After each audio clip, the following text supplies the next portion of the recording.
ఈ పోస్ట్లో ఉత్తరములు వచ్చినాయి. అందులో ఒక ఉత్తరం స్వామివారు చదవలేదు. అక్కడ ఉన్న భక్తుల్లో ఒకరు స్వామివారితో, స్వామి, ఎవరో భక్తులు వారి కష్టగాథ తమకు ఏమని విన్నవించుకున్నారో అని అన్నారు.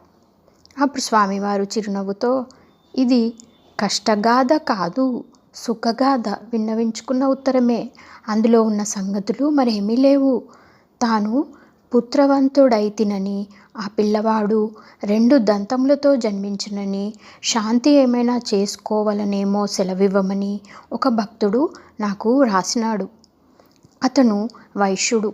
గత సంవత్సరం తెలంగాణ నుండి భార్యా సమేతంగా నా దర్శనానికి వచ్చి, మా వంశం నాతో ఆఖరవుతుంది స్వామి, కరుణతో మమ్మల్ని ఆశీర్వదించి రక్షించండి స్వామి అని ప్రార్థించగా, నేను ఒక యాపిల్ పండు ఇచ్చి, మీ భార్యాభర్తలు ఈ ఫలం భుజించండి అని చెప్పాను. అప్పుడు అతను, స్వామి, ఈ పండుపై పంటితో కొరికినట్టు 2 ఘాట్లు ఉన్నాయి, తినమంటారా అని సందేహంతో అడిగాడు.